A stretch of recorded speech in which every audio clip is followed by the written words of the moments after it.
Hello guys, good morning. Good morning everyone. Ayan na nga, meron akong sasabihin sa inyo tungkol sa yun yung mga result ko nung nagpa-examine ako ng aking tawag dito.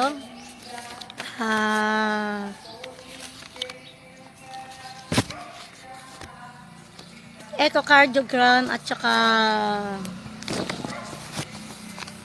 X-ray, tapos itong aking full abdomen ultrasound. Ito guys siya. Ayan. Para pa yung mga lab test Hindi ko na ano yung mga lab test. So, ito.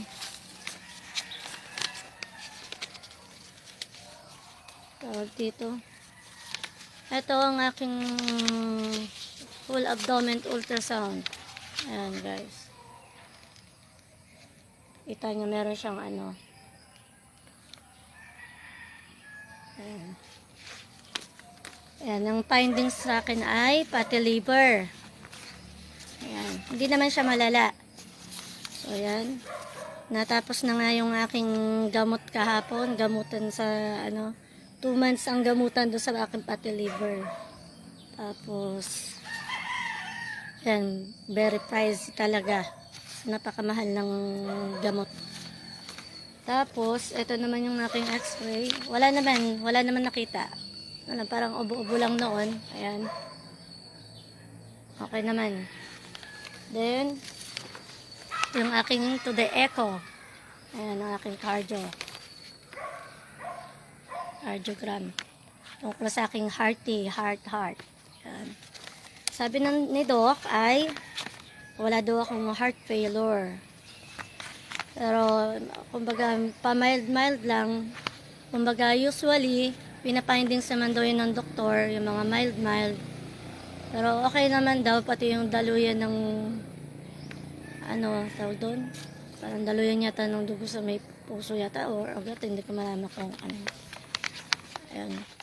So, sa madaling salita, sabi ni Doc, ayon dito sa result ay wala akong bara sa aking puso. So, syempre, ayun, nabuhayan ako ng loob kasi may tulad nun na talagang iniisip ko, nadidepress ako, nagpa-panic attack ako, sobrang anxiety, panic attack. Tapos feeling ko mawawala na ako sa mundo pag sinusumpong ako kasi yung GERD ko, kumbaga kaya ako nahihirapang huminga, then bukod sa may pamild-mild yung aking heart, meron akong matinding acid reflux, kumbaga kung tawagin GERD, gastroesophageal acid reflux, tapos may heartburn ako, kaya yung sintomas niya pareho dun sa heart failure. Akala mo inaatake ka na sa puso. Tapos kasabay na yung sikmura, yung paghigpit ng sikmura, pagsakit ng sikmura mo. Tapos minsan para ka nadudawal. Pero katagalan hindi ko nararamdaman yung pangangasim eh. Dito na siya nasakit, tapos dito. Para kang sinasakal, tapos masikip pa rin sa dibdib.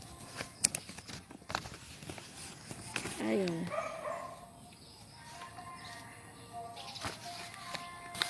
Panira naman yung tugtog na yun. Timing yung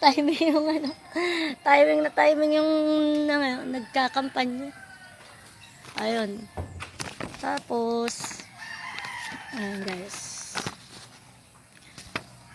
Yun. Pinakiramdaman ko pa rin siya kahit na umano na tong na to. Kasi hindi ko maiwasan yung nag-anxiety pa rin ako. Nandun yung takot ko kahit sa pagkain. Sa mga pagkain, lalo na mga oily. Yan. Ang daming pinagbawal sa akin. Kasi nagtitrigger yung aking GERD and heartburn. Ayan. Pa rin na mga araw-araw pa rin na yung heartburn ko. Pero hindi na ganun kalala na yung para kung yung masyado ako nagpa-panic attack. Hindi. Kaya ngayon ko lang to sinabi kasi nga pinapakiramdaman ko pa noon yung parang syempre ikaw ba naman yung laging nahirapang huminga, syempre, diba, hindi ka agad maniniwala na talagang wala. Kumbaga, hindi pa ako nakumbinsi masyado nun. Then, ang ginagawa ko ngayon, pagka sinusumpong ako, iniisip ko na lang tong result na to, tsaka yung sinabi ni Doc, na wala. Ayun, pagka kumakalma ko. Hindi na ako yung tulad nun na talagang hindi ko na nagagawa yung mga gusto ko, yung trabaho na talagang yung mga normal na ginagawa. Pero ngayon, unti-unti, ayun, nagagawa ko na. So, dati lagi na lang nasa higaan noon. Dahil nga rin sa napainom ako ng gamot sa puso ng una kong pinuntahan sa pharmacy clinic. Napainom nila ako ng matinding gamot. Naresetahan ako. So, buti na lang nung nagpatakbo ako ng ospital, ayun, pinatigil ng doktor kasi ini-CG ako ulit eh. Ayun, so, dapat dun sa doktor na yun, yung unang pinuntahan ko na nagbasa nun, dapat sinadjust niya muna na magpa-to the echo ako. To the echocardiogram para masiguro na talagang dapat akong uminom ng irereseta niyang gamot. Na hindi naman pala dapat yun inumin ko. Kasi napakatindi ng epekto nun. Pwede ako mag-bleeding sa utak or sa tiyan after kong uminom nun. Buti na lang, almost 2 weeks kasi one day na lang 2 weeks na ako nainom nun eh. Talagang nangihina ako. Every time na iinom ako ng gamot noon, nangangatog ako, nanglalambot, hinang-hina ako, tas hindi ako lalo makakain. Talagang binabalik niya lahat bukod sa GERD na nararamdaman ko yun. Pati dun sa gamot na yun, hindi ako makakain. Binabalik niya na talagang kahit gutom pa ako, hindi na ako makakain. So, dapat yung sinadjust niya magpa-to the echo. Hindi yung ECG lang siya, sa ECG lang siya nagbase. Diba? Kaya masama rin nakakainom ka ng gamot na hindi dapat sa'yo. Hindi dapat sa, kumbaga sa maling pasyente, hindi mo dapat paiinom yung ganong gamot. So, hindi ko nagababanggitin dito yung pangalan nung pinuntahan ko na yun. Saan na lang sa susunod, aware sila. Dapat wag basta-basta reseta. Diba? Tulad nun, lalo ako nang hina. Akala ko katapusan ko na. Diba? Ang liliit pa ng anak ko. So, thanks God. Yan. Laking pasasalamat ko kasi wala akong heart failure. Kasi kung meron talagang wala. Parang siguro, sabi ko nga nun hanggang doon na lang ba ako. Yung time na nararamdaman ko yung sobrang sasakit talaga. Akala ko hanggang doon na lang. Parang hindi na ako normal. Yung parang lahat, pati sa pagbiyahe na mag-isa, natatakot ako. Tapos takot ako magpaiwan mag-isa. Yung pala na yung tama ng pati sa GERD. Yung parang sa sobrang anxiety tsaka panic attack. Ang dami mong katatakutan. Kaya, so, thank you Lord kasi binigyan ako ng pagkakataon. Ayan. Tsaka, yan, ayoko na rin uminom nga. Hindi na rin ako iinom. Ayoko na uminom din ng alak. Ayoko na talaga.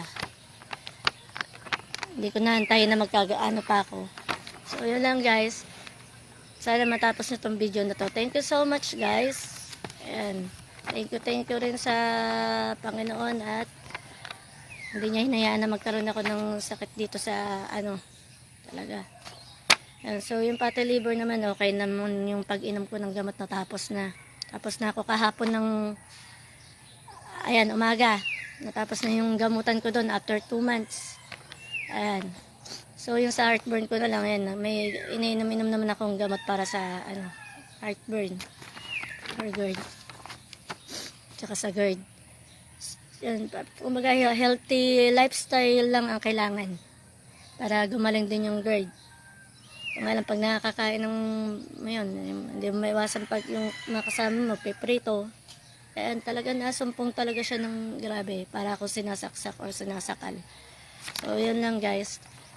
Kaya kayo maging healthy lifestyle po kayo sa pati yung sigarilyo, iwasan nyo na yung sigarilyo. Alak yan, kahit anong iwanan nyo na yan.